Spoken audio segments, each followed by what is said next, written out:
महाराष्ट्राच्या राजकारणात पुन्हा एकदा शेतकरी प्रश्न केंद्रस्थानी आलाय। शेतकऱ्यांच्या संयमाचा बांध आता फुटू लागलाय का, असा प्रश्न उपस्थित करणाऱ्या घडामोडी राज्यात पाहायला मिळतात। बुलढाण्यात शेतकरी नेते रविकांत तुपकर यांनी सुरू केलेल्या बेमुदत अन्नत्याग आंदोलनाने आता उग्र रूप धारण केलंय। एका बाजूला तुपकरांची प्रकृती खालावत चालली, तर दुसऱ्या बाजूला शेतकरी आणि कार्यकर्त्यांचा संताप रस्त्यावर दिसू लागलाय। सरसकट कर्जमुक्ती, हक्काचा पीक विमा आणि शेतकऱ्यांना विनाअट न्याय या मागण्यांसाठी सुरू झालेलं हे आंदोलन आता केवळ बुलढाण्यापुरतं मर्यादित राहिलेलं नाही, त्याचे पडसाद विदर्भासह राज्यातील इतर भागातही उमटताना दिसतायत। हे आंदोलन सुरू असताना शेतकऱ्यांमध्ये असलेला रोष अधिक तीव्र होत चाललाय। आक्रोश आता आंदोलनात आणि आंदोलन आता संतापात बदलताना दिसतंय। वाशिममध्ये अकोला हैदराबाद राष्ट्रीय महामार्गावर कार्यकर्त्यांनी टायर जाळून सरकार विरोधात घोषणाबाजी केल्याची माहिती समोर आली आहे। काही काळ वाहतूक विस्कळीत झाली आणि पोलिसांना हस्तक्षेप करावा लागला। बुलढाणा जिल्हा अधिकारी कार्यालयासमोरही शेतकऱ्यांनी दूध आणि भाजीपाला फेकून निषेध नोंदवला। काही ठिकाणी आंदोलन अधिक आक्रमक झाल्याचं चित्र दिसतंय। रविकांत तुपकर यांच्या काही कार्यकर्त्यांनी शेतकऱ्यांच्या प्रश्नांवर सरकारचे लक्ष वेधण्यासाठी मुंबईतील अरबी समुद्रात जलसमाधी आंदोलन केले। तसेच काही ठिकाणी तलाठी कार्यालय आणि टोल नाका पेटवल्याचेही दावे पुढे येत आहेत। रविकांत तुपकर यांच्याकडून आंदोलन शांततेत करण्याचे आवाहन केले आहे। पण या आंदोलनाचा मुख्य प्रश्न फक्त रस्त्यावर उतरलेल्या कार्यकर्त्यांचा नाही, हा प्रश्न आहे मातीत राबणाऱ्या त्या शेतकऱ्याचा, जो कर्जाच्या ओझ्याखाली दबला आहे। हा प्रश्न आहे त्या कुटुंबाचा, ज्याच्या हातात पीक येण्याआधीच खर्चाचा डोंगर उभा राहतो। बियाणे महाग, खत महाग, औषधं महाग, डिझेल महाग, वीज अपुरी आणि बाजारभाव अनिश्चित, या सगळ्या चक्रात शेतकरी अडकला आहे।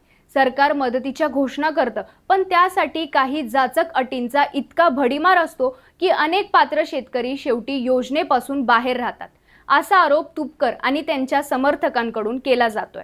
रविकांत तुपकर यांचा दावा आहे की सरकारने जाहीर केलेली कर्जमाफी अपुरी आणि फसवी आहे। घोषणांचा गाजावाजा मोठा, पण प्रत्यक्षात लाभ किती, असा सवाल आंदोलनकर्त्यांकडून उपस्थित केला जातोय। कर्जमाफीची भाषा मोठी असली तरी प्रत्यक्षात तिचा लाभ अत्यल्प शेतकऱ्यांना मिळेल, अशी भीती आंदोलनकर्त्यांकडून व्यक्त केली जाते। कोणत्या आहेत जाचक अटी, चला त्या देखील समजून घेऊया। एका सातबाऱ्यावर किंवा कुटुंबात एकापेक्षा जास्त कर्जदार असल्यास फक्त एकाच व्यक्तीला लाभ। कुटुंबात कोणीही शासकीय, निमशासकीय किंवा कंत्राटी नोकरीवर असल्यास कर्जमाफी नाकारली। कुटुंबातील वृद्ध व्यक्तीला दर महिना 25,000 पेक्षा जास्त पेन्शन असल्यास शेतकरी योजनाबाह्य। 2 लाख रुपयांपेक्षा जास्त कर्ज असणाऱ्यांना आधी स्वतःचे पैसे भरण्याची अट घालणे। शेतीपूरक व्यवसायामुळे गतवर्षी किरकोळ टॅक्स भरला असल्यास शेतकरी थेट अपात्र। म्हणजेच कर्जमाफीपेक्षा अटींची यादी मोठी असल्याची भावना अनेक शेतकऱ्यांमध्ये आहे। या निकषांचा समावेश आहे। 40 लाख शेतकऱ्यांना विनाअट लाभ मिळेल असा शासनाचा दावा असला तरी प्रत्यक्षात हजारो मोठे आणि दुष्काळग्रस्त शेतकरी यामुळे बाद होत आहेत। आज महाराष्ट्राच्या ग्रामीण भागात एक मोठा असंतोष आहे। हा फक्त संताप नाही, तर वर्षानुवर्ष साचलेल्या वेदनांचा उद्रेक आहे असं म्हणावं लागेल। शेतकरी फक्त कर्जमुक्ती मागत नाही, तर तो सन्मानाने जगण्याचा अधिकार मागतोय।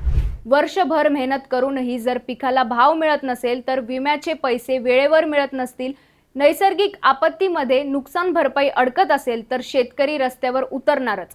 रविकांत तुपकर यांचं आंदोलन या व्यापक असंतोषाचं प्रतीक बनत चाललंय। या संपूर्ण आंदोलनात सरकारची भूमिका अत्यंत महत्त्वाची ठरणार आहे, कारण आता निर्णयाची वेळ आली आहे, असं अनेकांचं मत आहे। सरकारने तातडीने संवाद साधला नाही तर आंदोलन अधिक व्यापक होण्याची शक्यता आहे। आज शेतकऱ्याला भाषण नको तर निर्णय हवाय, कागदावरील योजना नको तर प्रत्यक्षात लाभ हवाय, कर्जाच्या चक्रातून सुटका हवीय, पीक विम्याचा हक्क हवाय, बाजारात योग्य भाव हवाय आणि सर्वात महत्त्वाचं म्हणजे त्याच्या श्रमांचा सन्मान हवाय। आता पाहायचं इतकंच, सरकार तुपकरांच्या आंदोलनाची तातडीने दखल घेणार का, की शेतकऱ्यांचा संताप आणखी उग्र रूप धारण करणार, याकडे संपूर्ण महाराष्ट्राचं लक्ष लागलंय। बाकी तुम्हाला याबाबत काय वाटतं, आपली मतं कमेंट्समध्ये नक्की सांगा आणि अशाच माहितीपूर्ण व्हिडिओसाठी ऑनलाईन नेत्याला फॉलो आणि सबस्क्राईब करायला विसरू नका।